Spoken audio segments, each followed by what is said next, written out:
Hi, I'm Rabbi Jeffrey Weil, and this is Unveiling Death, the Hospice Social Worker. My guest is Jules Pelican. Jules is a social worker at Providence Hospice in Sonoma and Napa Counties in California. She also works in homeless services, and Jules is my cousin. Enjoy. Jules Pelican, my cousin. It's great to see you. Back at you. Thank you for being a guest on Unveiling Death. So, you are a hospice social worker. Indeed. And this is not your first career. In fact, it's not your second career either, but it is definitely a latter day career for you. Yes. And one might wonder of all the things that one might take on in a later decade. I mean, like not an old decade, but a later decade. Why that? Of all the things that one might choose to do, um, why become a hospice social worker? Yeah, I think like my careers as they have flowed into one another, I'm just getting more real, more essential in some ways. I was managing independent bookstores for a long time, which I loved so much, and that absolutely feeds part of me. And then I worked in homeless services for a long time, which nourished me in a whole different way, an unexpected, beautiful, heart opening way. And then as I got to transfer into this new career, this is, oh my gosh, this is so universal, right? Like we will all face death. That is our one promise, rich and poor, Democrat, Republican, like it's maybe the one thing that all humans have in common. And like what is more essential than that? And I Right. get to work with that. That Yeah. blows my mind. Yeah. Yeah. So yeah, interesting. So it's essential, it is elemental, it is just like kind Mm. of like what we all, It's our shared promise, it's your shared promise. Yeah. Yeah. Yeah. Yeah. So, right. So you mentioned that you worked in homeless, with homeless, and you still Yeah. do, right? I still do. Yeah. Yeah. Right. Yeah. So, and these two careers, like when I started working in hospice a few years ago, I was like, really? Like homelessness and death? Is that really necessary for me? Right. Um, like, because that sounds crazy, Um, and it just continues to nourish. Yeah, I kind of joked about it when I was going into hospice, like, oh yeah, what else am I gonna tackle here? Homelessness and death. But Hmm. my life is full of joy. So I yeah, Right. it's been super nourishing. Full of joy in these careers. Yeah. Yeah. I think I'm sometimes that annoying person who's just like super happy, Hmm. right? Who wants that around? But Right. that's who I've become. Right. So partly through this work, just like opening my heart, like unpeeling that onion of my heart and finding these like new kernels of gratitude and love.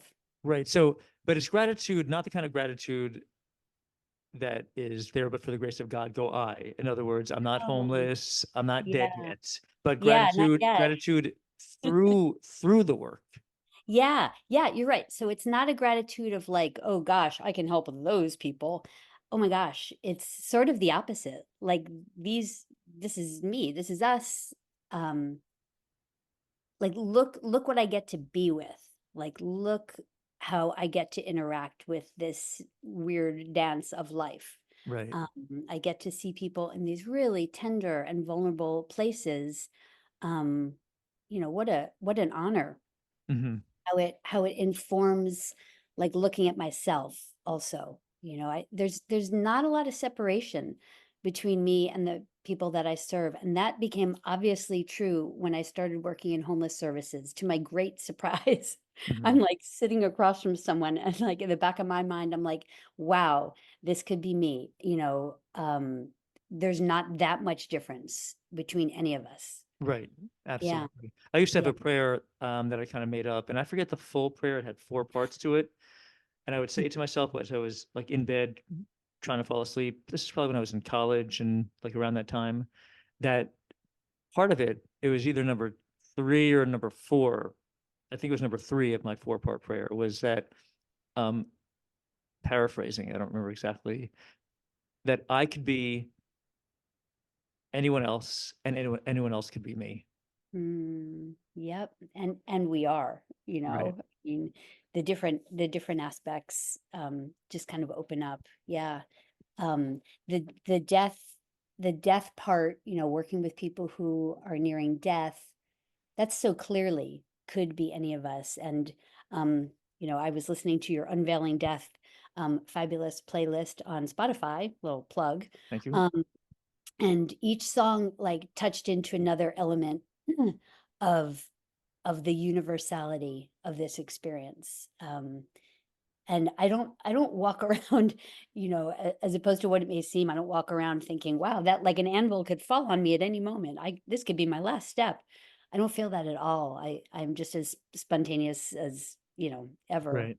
Right. But and also just I think when I'm thinking about it, I've never really worried about my own death. I worry a little bit about the death of the people in my life, like James, my husband. Like, we do have an agreement that I'm going to die first so that I don't have to live through him dying. Uh-huh. Um, and yet, tongue in cheek. Right. Um, I do occasionally have those morbid fantasies of like, oh, he's not home yet. Was there a car crash I should know about? Right. But I don't, like these are small blips in like just the act of living my life. So Right. Right. So let me go back for a yeah, moment. You went to pursue social work, not expecting to pursue hospice work, right. correct? Yeah, So that's right. at what point did you decide to make your social work path a hospice path? Yeah. So I love that question. So I actually have a degree in counseling. So I was not even pursuing social work. And when I lost a bookstore job and was like, oh golly, I have this master's in counseling. I'm supposed to be using this, right? Mhm. And sort of slid into homeless services just as an act of like applying to jobs on Craigslist, and then was so awoken by that work. And a few years ago, I had hip surgery and was sitting on my back porch recovering with a girlfriend of mine.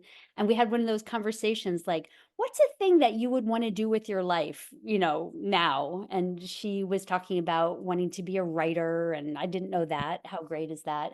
And I was like, I've always wanted to work in hospice. I did a hospice volunteer training a dozen years ago, but I've been so embroiled in this other stuff. And then, her response of like, oh, a friend of mine just became a hospice nurse. Do you want to talk to her? And it just kind of went on from there. And wow, I think I have wanted to engage with death on a more real level since I was like 18. I Mhm. mean, I really think this was on a back burner that I didn't know about. Hmm. Um, and now I am 40 years later, Right. living the dream. Living the dream. Wow. So when you're at your place of work Yes. and what do folks need from you? I mean, what do you think your role is, or what have you come to understand that your role is from the dying and from their loved ones when Yeah. you're in the room with them? Yeah. Yeah. So often I find that I'm interacting a lot more with the families of the patient rather than the patient, depending on, we have some patients who are maybe nonverbal, living in skilled nursing, dementia, and I can offer like a comforting presence. I can hold a hand or put like stroke a forehead, put my arm on someone's shoulder, and I'm thinking connection. I hope that's connection, for them. Right, right, But more often than not, it's the families that I feel like I have work to do with, because there's so much anticipatory grief and confusion and sometimes denial that you want to like very delicately address. Like we really follow the patient and the family's lead. Like we cannot walk in and impose this like, hi, we are a hospice, we're gonna help you, like that's not gonna right, work. right, And sometimes families want to protect the patient from the fact that hospice is coming. There's a hospice has a connotation to it. And often when I'm first meeting a family, I'll say, "What do you know about hospice? Tell me what that word means to you." And sometimes people will say, "It means that you're dying." And it's like, "Yep." Mhm. But let's expand that a little bit, because a doctor can refer someone to hospice if they assume or predict that they have about 6 months or less to live. That being said, we've had people on hospice for 2 hours and 2 years. Right. There's really, it doesn't necessarily mean you're going to say hi to your hospice people and then you're going to die. So, um, occasionally we are asked not to say the word hospice to the patient, By whom? by the family. Uh-huh. Yeah, so if, a daughter, it's usually a daughter, there's a lot of daughter caregivers out there. Right. Um, if a daughter or a family member says, hey, like, let's not use the word hospice, we'll say, okay, we're like your part of your care team. We're Mhm. not going to lie to a patient if they say, are you from hospice? We're not going to lie to them. But if it doesn't come up, we don't have to mention it. Like, and sometimes people have been sick enough that they're used to having people coming in. People often assume that we're all nurses. Mhm. And, I'll say pretty clearly, like, don't ask me a medical question. You don't want me to answer that. That would be disastrous. Social work is, we offer a lot of resources, we offer emotional support, um, companionship, and, Right. I defer the medical questions to the M- amazing hospice Medical nurse. medical professionals. I have Yeah. two questions about this, Jules. One is, do you ever sort of try to persuade loved ones to be open with their dying loved one that they are dying? Mhm. That's number one. Also, you mentioned that you will hold hands or sort of stroke the forehead. Is that something that you learned in your education, or is that something that you do because you're Jules Pelican? Like what? Yeah, I'm gonna answer the second question first. I'm such a toucher. I've got to be mindful of that. I was just talking to a coworker about this because I walked into a room of a patient who was actually actively dying just 2 days ago, and I was with this son who is this huge 6'5", big guy, and the woman is at skilled nursing, and we walked in, and she looked very much towards the end, mouth kind of agape and breathing irregularly. And he burst into tears. And so I immediately, like, I want to throw my arms around him, which I'm not going to do. But I just put my arm on his shoulder, and I'm hoping that it's okay. Not everybody wants to be touched, Right. and I'm trying to, with my touch, like, send love through my fingertips. But I did have one gentleman who I was trying to comfort, just by touching his arm. He was the loved one, and he said, "I don't want to be touched." And I was like, "Thank you for being so clear. That's great." Mhm. Because my tendency is to just touch, and in this age of consent, it's Oh, absolutely. What about the dying person who might not be able to give consent or not, but that's still your motivation is to do that? Yeah, oh my gosh, right. It's kind of a judgment call, I guess. I think, I'm pretty gentle, and I also, I don't wanna hurt someone. I don't always know where someone may have sores, or they may just have, like, overall body pain, and, so I wanna be super mindful. So I sometimes let them take the lead. There was such a sweet woman. She had dementia, and I was sitting next to her on a couch. She was at home. And I I just sort of placed my arm strategically next to hers, and she grabbed my hand. Mm, And I was like, "Oh, connection," and she couldn't answer any questions really. She wasn't alert in those ways, but she absolutely held on to my hand for that visit. So I thought, "Okay, that right. worked." Right. Um, have there been times that you've walked into a room and people just did not want you there? Yeah, whether they were explicit about it, clear about what they wanted or not, you sort of felt that chill and you sort of slinked out Slinked out. backwards and left. Sometimes we slink in. So I Mm, think social workers, the nurses are for sure welcome, right? Like, yes. I will always say when we're admitting someone, you don't have to say yes to, like, the chaplain or the social worker, but, like, you should say yes to the nurse visits. So sometimes as social workers, we will say to our colleague nurses, "Hey, are you visiting, Mr. Smith today?" I'm just going to come with you. And that's kind of an entree because the family might not think they want a social worker, which also has like a connotation sometimes, depending on what the family's history is. Um, but if you're just there, oh, look who's with me. Here's a social worker. And we can just make it light and conversational. Okay, what about the first part of the question then, informing folks that they're in hospice, that they're dying? The first part of the question, I think we're going to follow the family's lead. Like there's no script. Mhm. And and that's actually there's this beautiful phrase that I'm going to offer to you and your listeners because it helped me at both of my people jobs, and it's called right to folly. That's a Patient, fascinating that is a great, great yeah, phrase. patients, individuals, humans, like all have the right to folly. And boy, Mhm. oh boy, does that help me when I'm thinking, man, like what a horrible decision this person's making. I would never want it to be this way. And it's like, oh, right to folly. Hmm. We all have the right to make decisions, good, bad, or otherwise. Wow. And so I try to hold that. Yeah.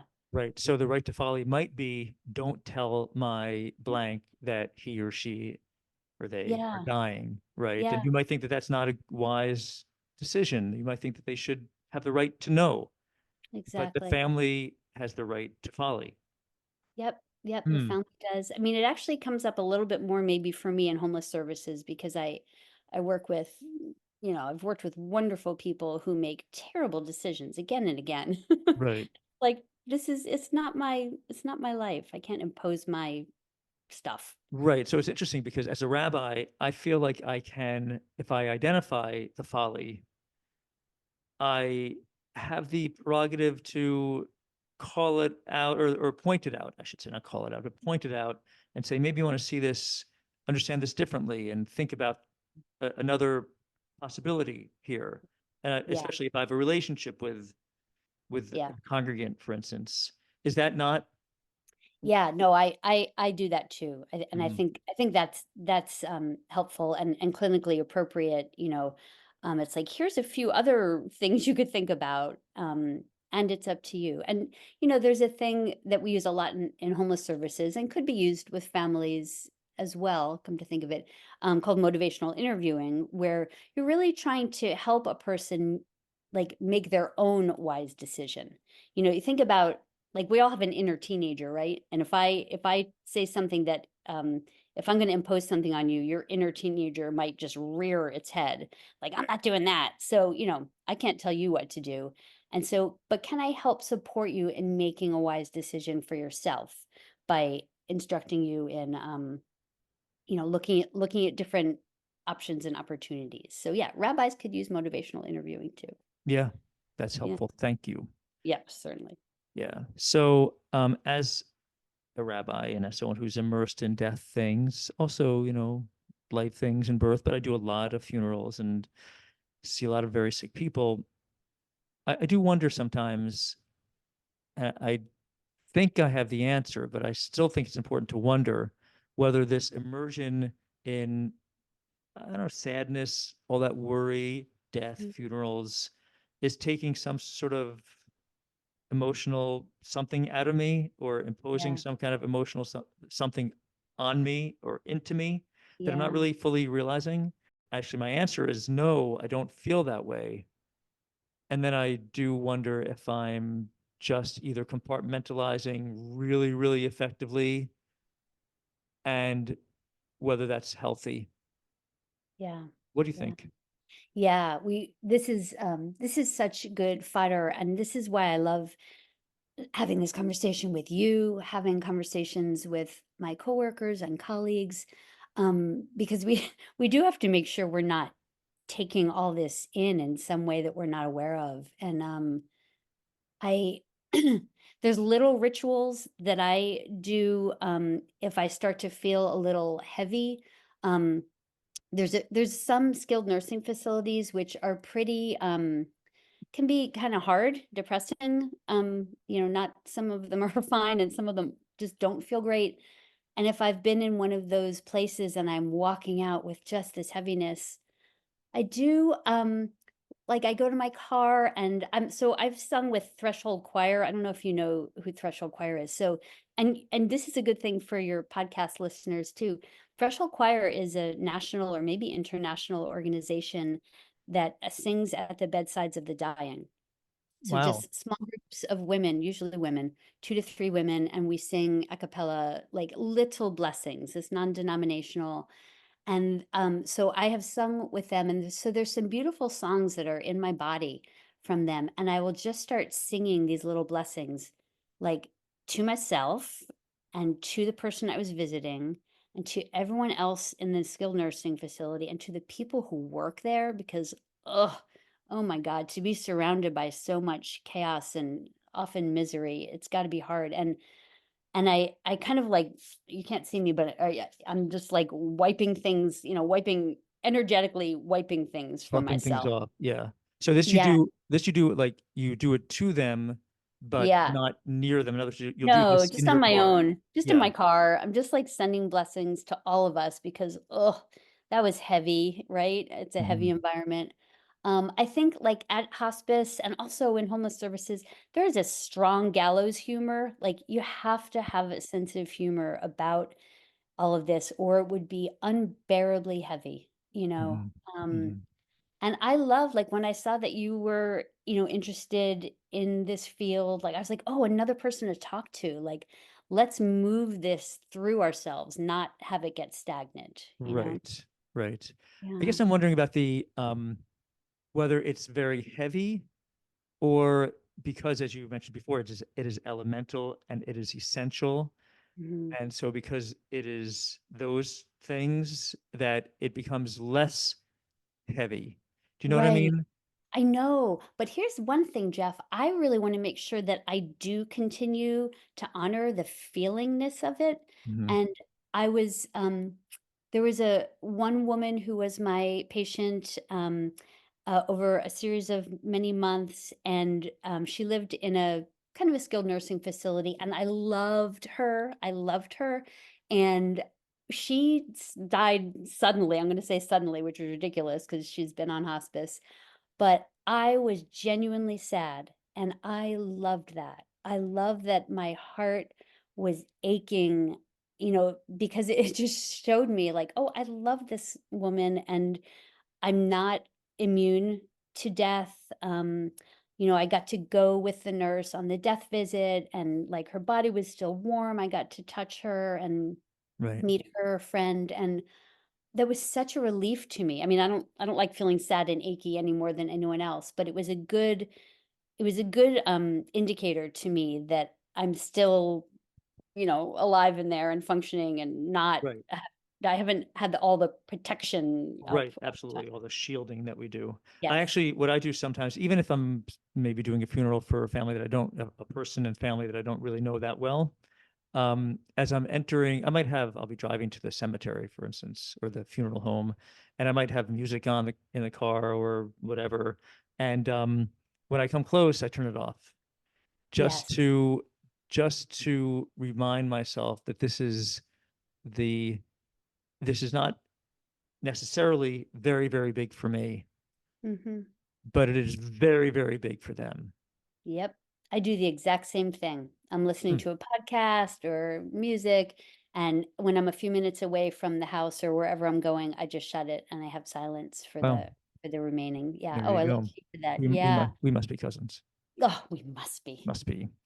So, okay, last thing. Music. Sweet, sweet music. And thank you for mentioning my playlist, Yes. the Unveiling Death, the podcast playlist.